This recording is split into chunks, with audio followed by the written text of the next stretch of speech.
bersatu dalam doa. Allah Bapa kami yang berkata tinggi dalam kerajaan surga, terima kasih Bapa atas penyertaan-Mu di mana Engkau masih memberkati kami hingga pada saat ini. Bapa, sebentar lagi kami akan menyampaikan kebenaran firman Tuhan, kiranya Engkau yang melindungi kami berdua. Dalam nama Anak-Mu Tuhan Yesus Kristus kami berdoa dan mengucap syukur. Amin. Shalom. Sebelum saya menyampaikan kebenaran firman Tuhan, izinkan saya perkenalan terlebih dahulu. Perkenalkan, nama saya Elizabeth Anggreni Tumeang, semester 5, Prodi 4. Firman Tuhan kita pada hari ini tertulis dalam kitab 1 Petrus 2 ayat 9 sampai 10. Saya bacakan untuk kita semua. Beginilah bunyi firman Tuhan. Namun, kamulah bangsa yang terpilih, imamat yang rajani, bangsa yang kudus, umat Allah sendiri, supaya kamu memberitakan perbuatan-perbuatan yang besar dari Dia yang telah memanggil kamu keluar dari kegelapan kepada terangnya yang ajaib. Kamu yang dahulu bukan umat Allah, tetapi sekarang telah menjadi umat-Nya, yang dahulu tidak dikasihani, tetapi sekarang telah beroleh belas kasihan. Demikian firman Tuhan. Banyak orang hidup tanpa memahami identitas sejati mereka. Sebagian mendefinisikan dirinya melalui pekerjaan, kekayaan, pencapaian, atau penerimaan sosial. Namun, identitas seperti ini sangat rapuh, bisa runtuh saat kegagalan, kehilangan, atau penolakan datang. Ketika Rasul Petrus menuliskan surat ini, jemaat sedang mengalami tekanan, diskriminasi, dan situasi yang membuat mereka merasa kecil dan tidak berharga. Tetapi Petrus menginginkan mereka bahwa identitas yang sejati bukan ditentukan oleh dunia, tetapi oleh Tuhan itu sendiri. Ayat 9 sampai 10 menunjukkan betapa berharganya umat Tuhan. Mereka dipilih, dikuduskan, dikasihi, dan diutus menjadi terang bagi dunia. Siapa sebenarnya kita di hadapan Tuhan? Mengapa Allah memberi identitas baru ini dan apakah tujuannya?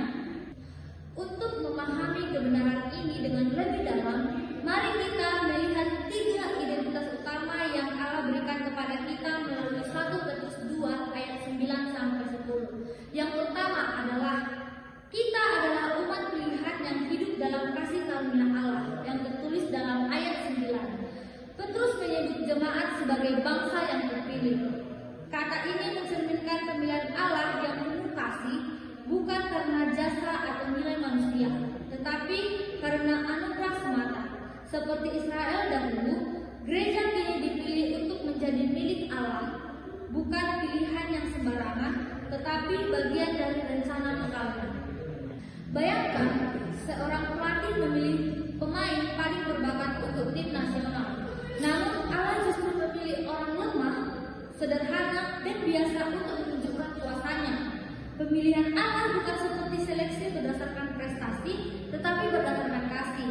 Nah, ketika kita merasa tidak layak, tidak dihargai, atau diremehkan, ingatlah Tuhan telah memilih kita. Identitas kita bukan berdasarkan nilai dunia, tetapi anugerah Allah. Karena itu, kita tidak boleh minder, jangan merasa tidak berharga, jangan hidup seperti orang dan tanpa tujuan. Jika kita adalah umat pilihan, apa maksud Tuhan dalam memilih kita? Definisi kedua adalah kita dipanggil untuk memancarkan terang dan kemuliaan Allah. Oke? Petrus menulis supaya kita memberitakan perbuatan-perbuatan yang besar dari Dia yang telah memanggil kamu keluar dari kegelapan kepada terang yang ajaib. Identitas baru selalu membawa misi baru. Kita dipanggil keluar dari kegelapan bukan hanya untuk diselamatkan, tetapi untuk menjadi saksi yang membawa terang. Seperti seseorang yang diselamatkan dari gedung yang terbakar, ia tidak akan diam saja, tetapi akan memberitahu orang lain untuk segera keluar. Begitu pula orang percaya yang telah diselamatkan dari kegelapan dosa, kita dipanggil untuk memberitakan kasih. Kita dipanggil untuk memancarkan terang. Memancarkan terang berarti hidup jujur di tengah budaya yang curang, memberi kasih di tengah kebencian, membawa damai di tengah konflik, menjadi contoh integritas di tengah sekolah, tinggal untuk kebaikan, bukan kebencian. Namun, bagaimana mungkin orang yang dulu hidup dalam dosa bisa menjadi terang? Petrus menjelaskan jawabannya di ayat berikut. Pada ayat ke-10, kita telah dipulihkan dari masa lalu dan diberi identitas yang baru. Petrus berkata, kamu yang dahulu bukan umat Allah, tetapi yang sekarang telah menjadi umatnya, yang dahulu tidak dikasihani, tetapi yang sekarang telah beroleh belas kasihan. Dulu kita jauh dari Allah, hidup dalam dosa, tersesat, tanpa arah. Tetapi kasih Allah memulihkan kita. Kita tidak lagi ditentukan oleh kegagalan masa lalu, tetapi oleh belas kasihan Tuhan. Seorang anak yatim yang diadopsi masuk ke keluarga baru.